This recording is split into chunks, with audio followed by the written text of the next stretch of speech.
সুপ্রিয় দর্শক, আপনাদের সবাইকে স্বাগত জানাচ্ছি চ্যানেল জেড আয়োজিত নিয়মিত সংবাদ বিশ্লেষণ অনুষ্ঠান জেড ফোকাসে। দর্শক, আপনাদের সঙ্গে আছি আমি সাইদ খান।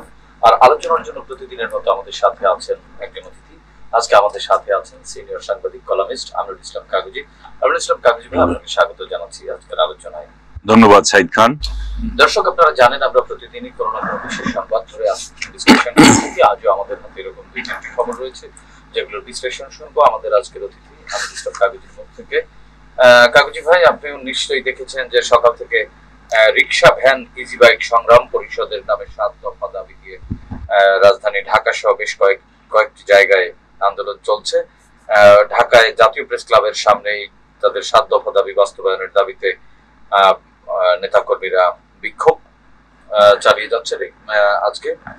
তো আসলে রিক্সা ভ্যান এবং ইজি বাইক এবং এর আগে ছিল নসিমন করিমন, এগুলো নিয়েও নানান সময় নানান বিতর্ক, কিন্তু আইনের আওতায় তাদেরও আসবার নানান ধরনের দাবি নিয়ে তারা রাজপথে নেমেছে। কিন্তু আমরা দেখেছি যে সিটি কর্পোরেশন বা এইসব পরিবহন গুলোকে বৈধতা দেবার জন্য যে কর্তৃপক্ষ রয়েছে, বিশেষ করে বিআরটিএ বা অন্যান্য প্রতিষ্ঠান, রাষ্ট্রীয় প্রতিষ্ঠান যারা এগুলোকে বৈধতা দিয়ে থাকে বা আইনের আওতায় নিয়ে এসে থাকে, তাদের শুরুতে এক ধরনের উদ্যোগ থাকলেও শেষ পর্যন্ত সেই উদ্যোগ কিন্তু আসলে কার্যকর হয় না। এবং আমরা দেখেছি যে এই যে আজকে রিক্সা ভ্যান ইজি বাইক সংগ্রাম পরিষদের নাম ধরে বর্তমান এই যে অন্তর্বর্তীকালীন সরকারকে বিব্রত করবার জন্য কিন্তু এক ধরনের চেষ্টা চলছে, বা ছাত্র জনতার বিপ্লবের পরে যে দেশে একটি সুষ্ঠু রাজনৈতিক পরিবেশ ফেরবার পথে এগিয়ে যাচ্ছে, ঠিক তখন এরকম আন্দোলনগুলো আসলে আমাদের এই পথকে তো কিছুটা ধাক্কা দেয়। সরকারের আসলে কি করা উচিত? এবং এই রিক্সা ভ্যান ইজি বাইক যেগুলো আছে, এর বাইরে নসিমন করিমন, ভটভটি, এরকম নানান নাম নিয়ে সারা দেশে ছড়িয়েছে এইসব পরিবহনগুলো, এগুলোর অধিকাংশই কিন্তু বিজ্ঞানসম্মত নয় এবং এগুলোর অধিকাংশ ব্রেকিং সিস্টেম, যেটি ব্রেকিং সিস্টেম গুলো কিন্তু আসলে জনবান্ধব নয় বা যাত্রী বান্ধব নয়, নানান ধরনের ঝুঁকি আছে। এই বিষয়টা আসলে আপনি মূল্যায়ন করবেন যে তারা বলছে তাদের এই যৌক্তিক দাবি, কিন্তু এই দাবির মধ্যে থেকে কিন্তু ভিন্ন কোনো সুরও আসতে পারে, এরকম আশঙ্কাও কিন্তু অনেকে প্রকাশ করেছে। ধন্যবাদ সাইদ খান। প্রথম কথা হলো যে বাংলাদেশে এখন যে পরিমাণ যানবাহন চলাচল করে,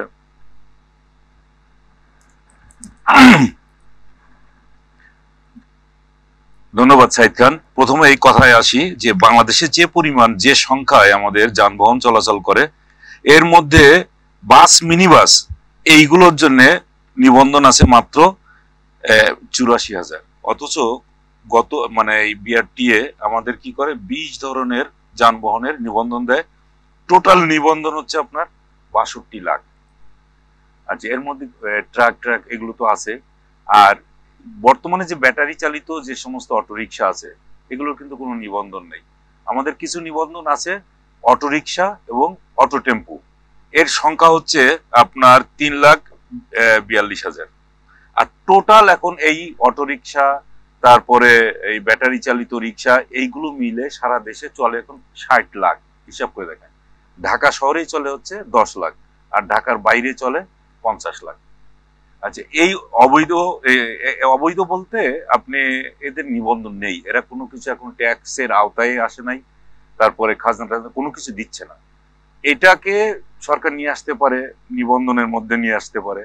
নিবন্ধনের মধ্যে নিয়ে আসলে পরে হয়তো কিছু কাজ হলো, যে সরকারের ট্যাক্স বা ইনকাম বাড়লো, কিন্তু পাশাপাশি তো আপনাকে দেখতে হবে জননিরাপত্তার বিষয়টি দেখতে হবে বেশি করে। ঝুঁকি বেড়ে যায়, রাস্তায় কি হারে ঝুঁকি বেড়ে যাচ্ছে। এরা যে দাবিটা করেছে, সেই দাবির অন্যতম দাবি হচ্ছে যে তাদের নিবন্ধন করতে দেওয়া হোক। আচ্ছা, এখন নিবন্ধন করতে দিল, নিবন্ধন করা হলো, কিন্তু এই যানবাহন গুলো কি আপনার জনবান্ধব? যখন চালাচ্ছে তো চালাচ্ছে, আপনার ওখানে আর ব্রেক নেই, এবং এই ব্রেক না থাকার কারণে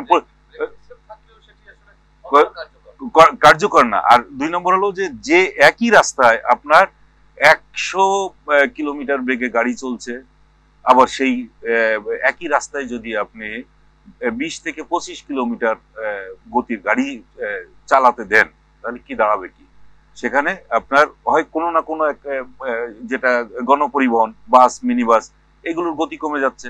এগুলোর গতি কমে গেলে পরে সিংহভাগ মানুষের যাতায়াতের পথেই কিন্তু প্রথম বাধা সৃষ্টি করে দিচ্ছেন।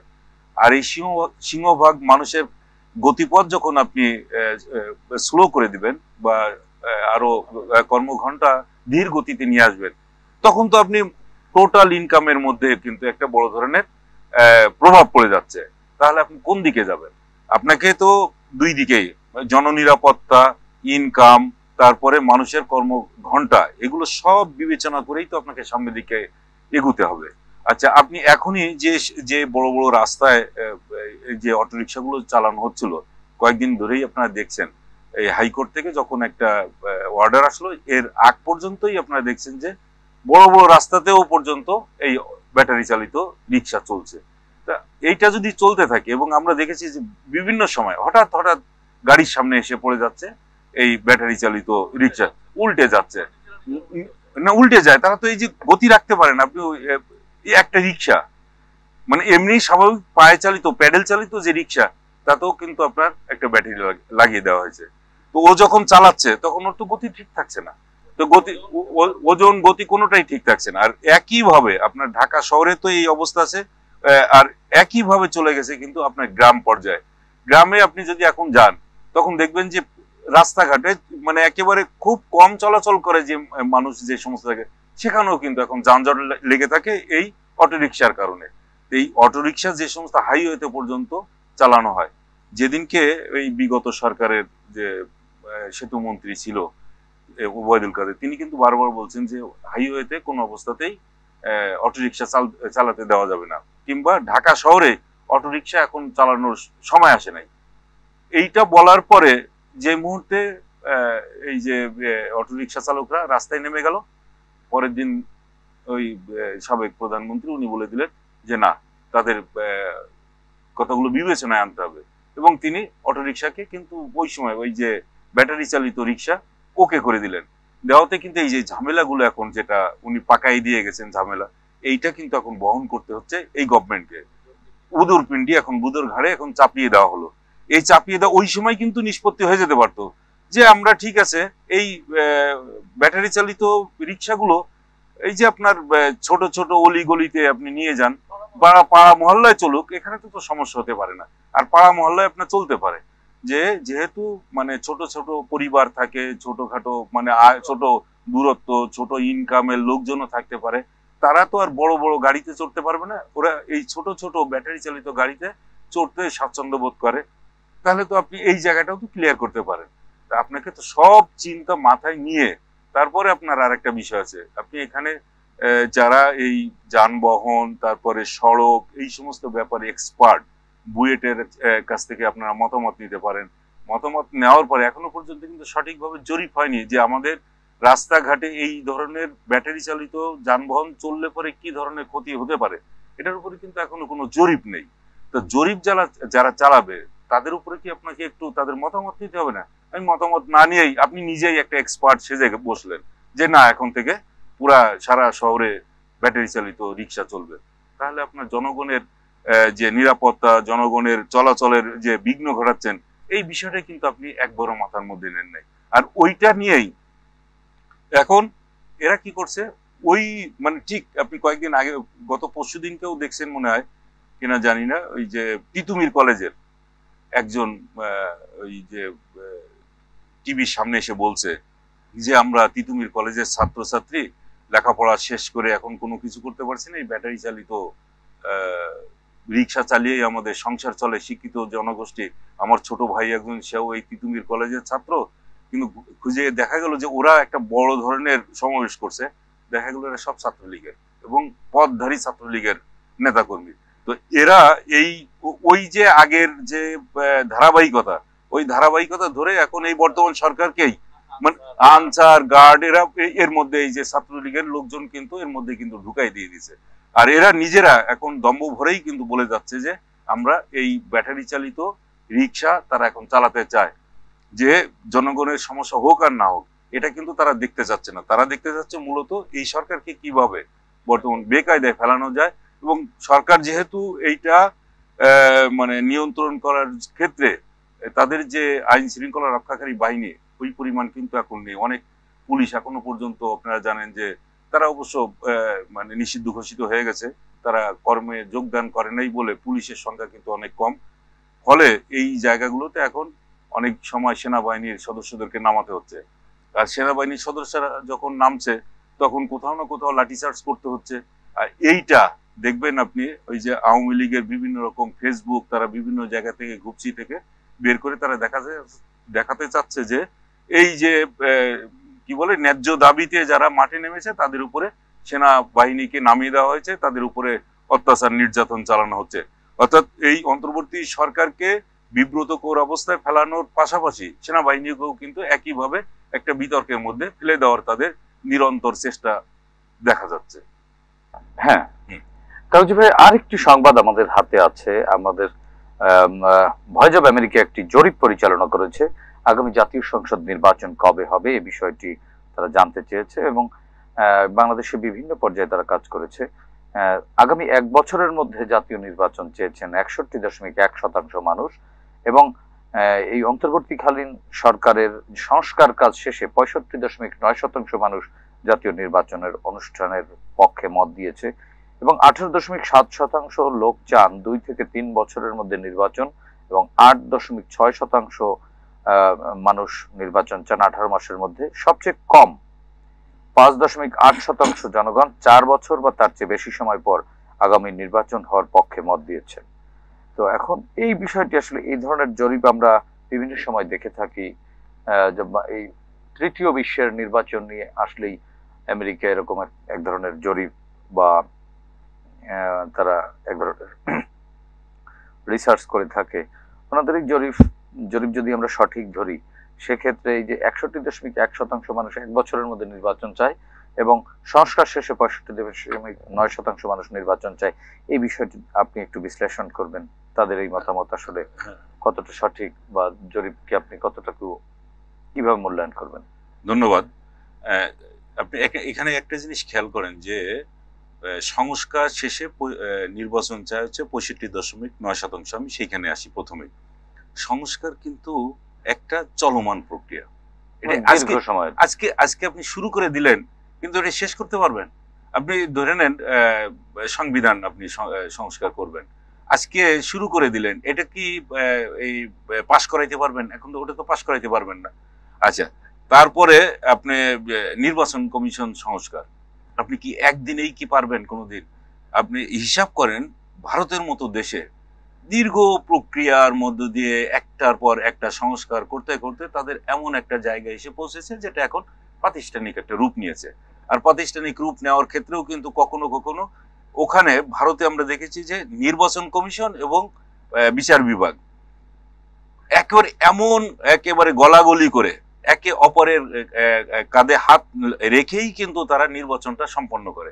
যদি কখনো নির্বাচন কমিশন কোথাও ফেল করতে যায় তখন তার পাশে এসে দাঁড়ায় বিচার বিভাগ। তার কারণ হলো প্রশাসন তো সম্পূর্ণরূপে সরকারের অধীনেই থেকে যায়, নির্বাচন কমিশন ওই প্রশাসনকে তার অধীনেই পরিচালনা করার জন্য যদি কোনো রকম কোনো জায়গায় বাধা বিপত্তির সম্মুখীন হয় তখন বিচার বিভাগ তার পাশে এসে দাঁড়ায়।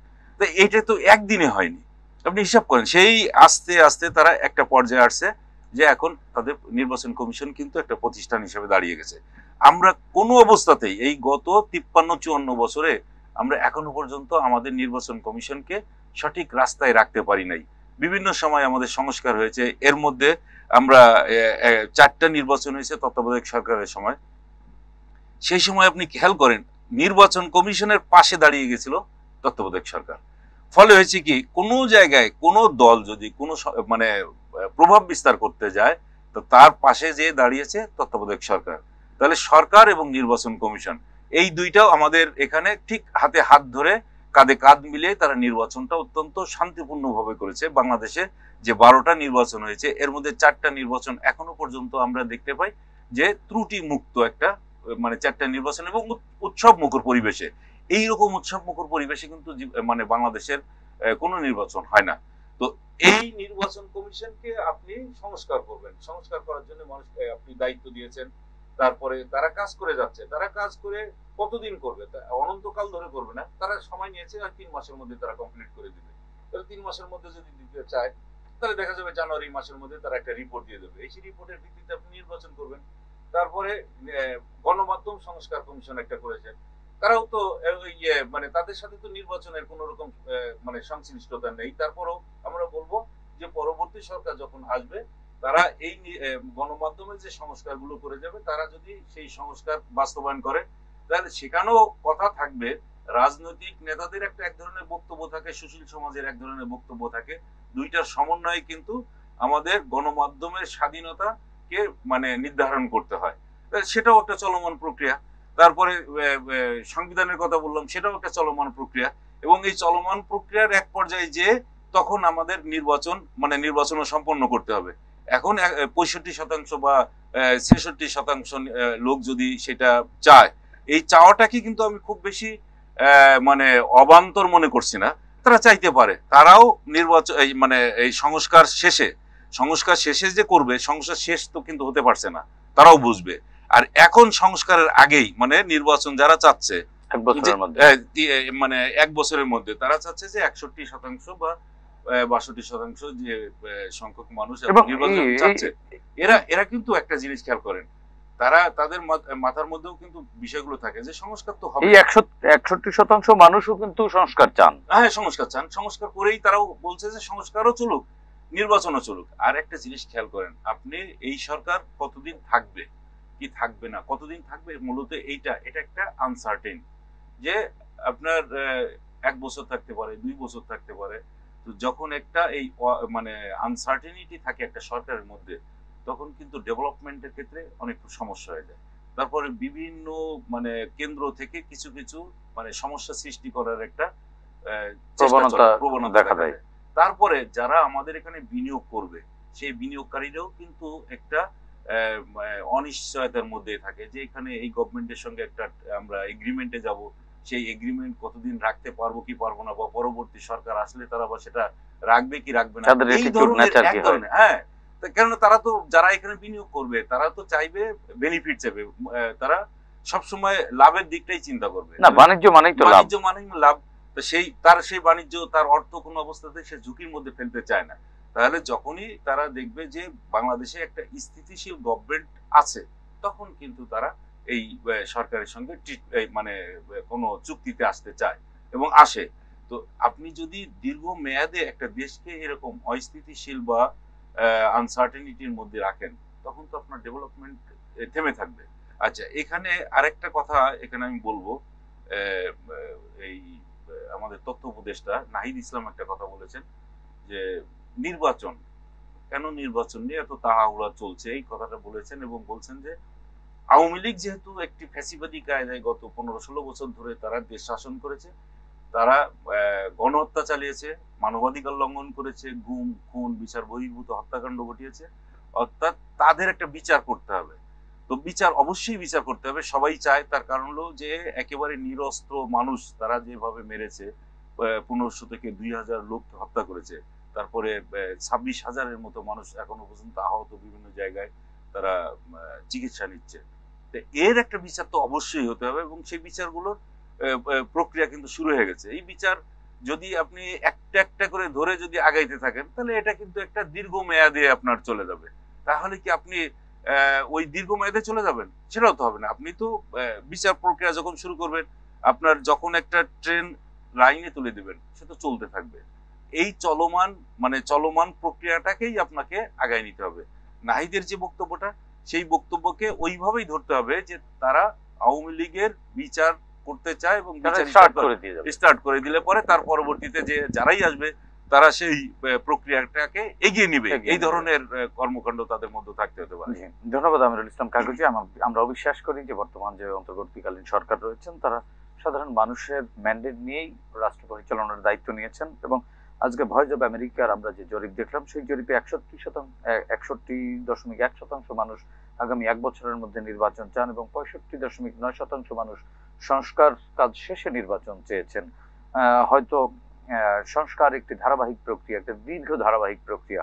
আমরা বিশ্বাস করি বর্তমান অন্তর্বর্তীকালীন সরকার এ ধরনের জরিপ এবং তাদের নিজস্ব জরিপ কর্মকৌশলের জরিপ পরিচালনা বা যে কোনো ফিজিবিলিটি স্টাডি করে তাদের নিজস্ব কর্মকৌশল তারা বের করবেন, এবং সাধারণ মানুষের চাওয়া পাওয়াকে সম্মান জানিয়ে তাদের কার্যক্রম এগিয়ে নেবেন, এই প্রত্যাশা ব্যক্ত করে আজকের মতো এখানেই শেষ করছি। দর্শক ভালো থাকবেন, সুস্থ থাকবেন, চ্যানেল জেড এর সঙ্গেই থাকুন।